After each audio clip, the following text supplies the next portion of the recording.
Hello दोस्तों, मैं हूं शाहनवाज और आप देख रहे हैं टेक्निकल थिंग्स चैनल। हमारा चैनल सब्सक्राइब कीजिए और बेल के आइकन पे क्लिक कीजिए ताकि आप हमारे नए वीडियो से बाखबर रहे। दोस्तों, आज इस वीडियो में मैं बात करने वाला हूं आसमान में टूटे हुए तारे के बारे में, और इसके अलावा अक्सर आसमान में दुमदार सितारा जो नज़र आता है इसके बारे में। तो चलिए शुरू करते हैं। आसमान में होने वाली कोई भी वाज़ेह हरकत इंसान को शुरू से ही तजस्सुस में डालता आया है, और आज हम इंसानों ने अपने समझने के लिए इन्हीं हरकत के मुख्तलिफ नाम भी रख लिए हैं। इन हरकत में से मैं इस मजमून में एक हरकत का जिक्र करूँगा जिसे हम सितारे का टूटना कहते हैं। मजहबी तारीखों से हटकर अगर हम बात करें तो पहला सवाल जो कि हर एक के जहन में आता है वो ये है कि ये आते किधर से है। क्या वाकई कोई सितारा टूटता है? इस बात का जवाब मैं सवालिया अंदाज में देते हुए ये कहूँगा कि जैसे हम सब जानते हैं कि हमारा सूरज भी एक सितारा ही है, तो अगर ये सितारा फटे तो आसमान में कैसा मंजर होगा?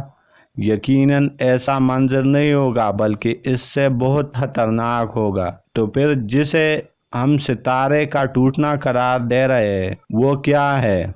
इस टूटे हुए तारे की हकीकत कुछ यूँ है कि ये मरीख और मुश्तरी के मदारों के दरमियान मौजूद सियाचों में से एक पत्थर है जो कि ज़मीन की कश शकल की वजह से ज़मीन की फ़िज़ा में दाखिल हो जाता है। फिर हवा और इस पत्थर की सतह के दरमियान रगड़ से ये गर्म शोले के मानंद नज़र आता है। इन शहाबियों में भी वही मादा होता है जो कि एक आम कोयले में होता है, और इसी वजह से इसमें आग भड़क उठती है। इस पत्थरों को मिटियोर या शहाबिये कहते हैं। इनमें से अक्सर शहाबिये कश शकल की वजह से ज़मीन पर आ गिरते हैं, पर इन शहाबियों के अलावा कुछ ऐसे सितारे भी देखे जाते हैं जो होते तो सितारे की तरह ही है, लेकिन इनकी दुम होती है और साथ ही साथ वो बाकी सितारों की निस्बत आसमान में तेज़ी से चल रहे होते हैं। क्या वो भी मिटियोर ही है? जी नहीं, वो मिटियोर नहीं होते, बल्कि आप इन्हें सियाचो और मिटियोर शहाबियों का कज़न समझ लें। इन्हें दुमदार सितारे कहते हैं। पर क्या ये दुमदार सितारे भी इन्हीं सियाचों की पट्टी से ही अलग होकर ज़मीन की तरफ आते हैं? अगर नहीं तो फिर ये दुमदार सितारे आते किधर से है? दुमदार सितारे ऐसे पत्थर नुमा अजसाम होते हैं जो होते तो चट्टान है, पर चूँकि इनका मदार बहुत ज़्यादा बड़ा है, लिहाजा जब वो सूरज की से दूर जाते हैं तो कम दर्जा हरारत की वजह से इनमें मौजूदा पानी जम जाता है। लेकिन जैसे ही ये सूरज के करीब आने लगता है तो सूरज की गर्मी से ही यही पानी अभी बुहारात में तब्दील होकर इस पथरीले जिस्म की दुम बना देता है। सितारा यहाँ मुराद पत्थर आगे आगे और दुम पीछे होती है, और इसी वजह से इसका नाम भी दुमदार सितारा पड़ा। चूँकि इंसान तख्लीक के बाद से ही ज़मीन पर क़याम पज़ीर है, और जब भी इसने इन अजसाम को आसमान में देखा दुम के साथ ही देखा, इसलिए इसका नाम दुमदार पड़ा। वरना साइंसी तरक्की होने के बाद साइंसदानों ने तहकीक से ये पता लगाया कि जैसे जैसे ये सूरज से दूर जाता है वैसे ही इसकी दुम, जो कि अभी बुहारात की वजह से बनती है, ख़त्म होती जाती है, और ये दुमदार सितारा एक बिना दुम के पथरीला जिस्म बन जाता है। इन दुमदार सितारों का मदार बहुत बड़ा होता है, इसलिए ये सूरज के पास देर में आते हैं, लेकिन ये सब के सब सूरज के पास आने के बाद किधर चले जाते हैं?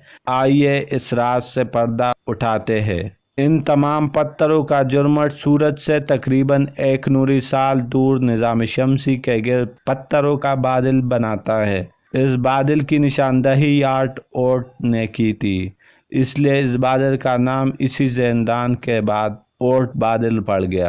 اورٹ بادل کے بارے میں جاننے کے بعد آپ میں سے اکثر ساتھی حیرانی کے عالم میں ہوں گے اور یقیناً یہ سوال آپ کے ذہن میں گھوم رہا ہوگا کہ اگر ان پتھروں کی جرمٹ نے ہمارا نظام شمسی کو تمام اطراف سے گھیرا ہوا ہے تو ہم اس سے دور کی چیزوں کو کس طرح دیکھتے ہیں؟ یہ بادل رکاوٹ کیوں نہیں بنتا؟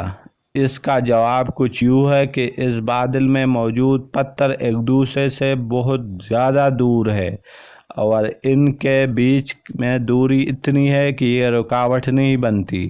یہ بادل سورج سے ایک نوری سال دور ہونے کا مطلب یہ بھی ہے کہ سورج کی کشش اس بادل میں موجود ہر پتھریلے اجسام پر بہت کثیف سی ہوگی اور اسی وجہ سے اس بادل میں سورج کے آس پاس کے ستارے کی کشش سے بھی خلل پیدا ہو جاتا ہے۔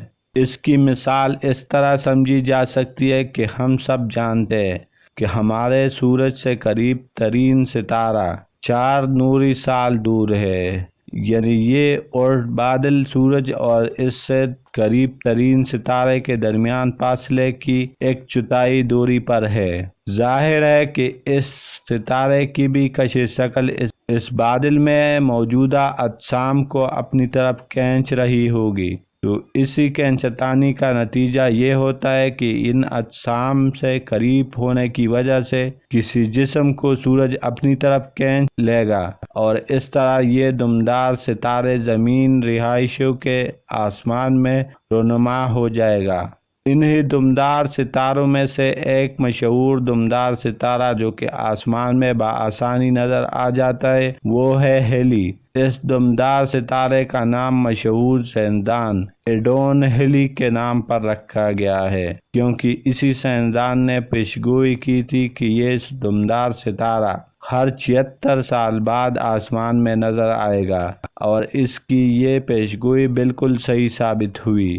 یہی دمدار ستارہ 1986 عیسوی میں بھی نظر آیا تھا اور اگر آپ 2061 میں کوئی دمدار ستارہ آسمان میں دیکھیں گے تو آپ کو یقین آ جائے گا کہ ہیلی دمدار ستارہ واپس آ گیا ہے۔ تو دوستو یہ تھی کچھ ستاروں کے بارے میں انفارمیشن۔ ہماری ویڈیو پہ لائک، شیئر اور کمنٹس کیجئے۔ Thanks for